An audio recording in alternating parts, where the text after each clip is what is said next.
Mga kapamilya, are you ready? Ready na kayo? Etong, ready ka na? Ready na ako. Kami ang Magic Generation! from Greater Lagro. Quezon City! Kaya nag-show ba ito Etong? It's your show. It's your time. It's... Your time!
Generation! Magic Generation! Magaling po sila. Alam mo, Ann, gusto ko lang i-acknowledge. Hindi pa yata sila tapos. Ay, hindi ba tapos? Ayan, hello po, Tapos na ba? Tay. Good morning po. Tay, tapos na po ata. Tapos na. Oh, tapos na. Ayan. Teka lang, gusto ko lang i-acknowledge na kasama ko sa Home Along Dariles. Walang iba si Bernardo. Bumati ka muna sa kanila. Ayan, good morning po. Tanghali po sa inyo lahat. Eh, Tay, kanina pa kayo sigaw na sigaw. Nakala ko, Quiapo! Ayun ang nilasabi nyo. Ay, hindi! Ikaw sigaw ko! Ichotan! Ayun naman pala. Icho Alam, time! first time natin, may mga magician, Oo, no? first time na. Tay, matagal na ba yung, yung grupo nyong magic? 58 pa! Nagmamagic na ako! Yung costume nyo rin, mukhang 1950 pa, ano? Ay, hindi! Ito, bago to! Bago. Ay, bago yan. Ito naman. Bakit amoy luma? Naman kasi. Joke lang. Bago. Joke lang. Lupa, dati na! Dati lang may lupa. Dahil biro. Okay, isa pang showtime. Sabi, it's showtime! Ichotan!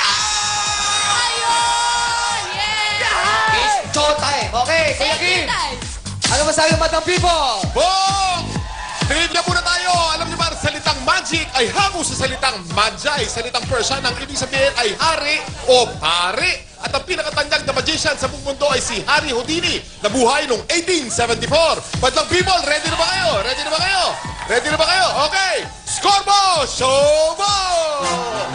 At ang kunin natin ngayon ay ang mga pumunta tayo rito sa grupo ng mga marino. Tingnan natin kung ano ang score na binigay nitong ating mga marino, kung nagustuhan nila ang performance o hindi.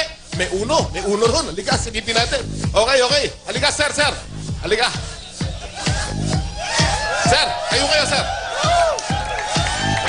Bakit po uno ang binigay niyo score? At ano po ang hindi niyo nagustuhan sa kanila, sir? Pang birthday party kasi yung performance nila. Pang birthday party lang. Eh bakit hindi pwede sa showtime kung pang birthday party? Mas magaling kami dyan. Kaya number 1. Mas magaling daw sila, Bong. Mas magaling daw. Yan.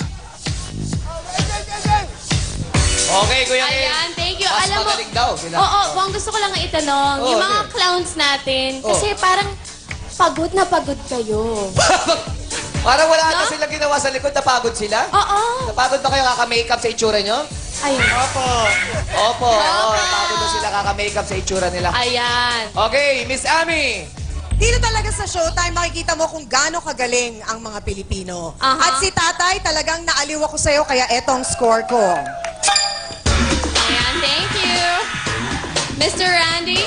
Ano actually, nakikita ko sa kanila parang nagiinuman lang sila last week, ano? Pagkatapos sabi niya, maganda sana para may pang-inom tayo, sumali tayo sa Showtime. Ganun ang itsura nyo, pero nakakatuwa. Importante dyan, nakakatuwa at pinakita nyo inyong galing. Kaya ito ang score ko sa inyo! Ay! Hindi mo makita. Akala ko tapos na ako mag-alaga, may inaalagaan pa rin pala ako. Ayan. Ayan. Ayan. Hintay ako ng hintay. Kala ko may gagawing espesyal. Buti na lang si Lolo sigaw na sigaw. Sa'yo ako natuwa eh. Ikaw talaga yung nagdala. Kaya ito yung score. Ay, tay. Ay, mahilig sa ballroom yan. Si Ayana.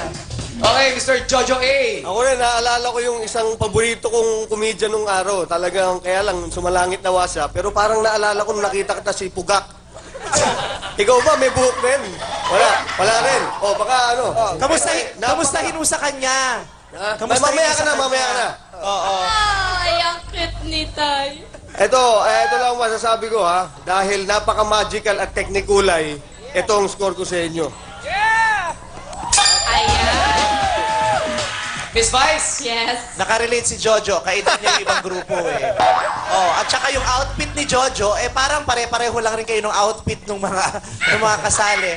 Pero natuwa ako dun sa nasa Akala gitna, ko yung sumuhingi kay ibon. Lolo. Di ba? Parang nakakapagod yung ginawa niya mula simula hanggang ending yun. Parang, ano bang problema mo, sir? Alam ko, Santa Claus eh. Ho! Pero maganda yung beret, ha? Maganda yung beret ni Lolo. Ngayon ko lang na-realize, lalaki pala si Madam Auring, ano? Tapos, umismile ka, Lolo. Pakita mo sa kanilang smile mo. Oh, bongga! Tapos, di ba? Pakita mo, kuya, yung hawak mong parang likido kanina. Yung likido, yan, yung liquid. Yan. Diyan nakababad yung pustiso ni Lolo. Kaya yun ang huli niyang pinakita. Oo, pero wala akong masyadong nakitang espesyal, kaya etong score niyo, pasensya na. Kaya Chico ang binigay ni Vice natin. Kaya naman,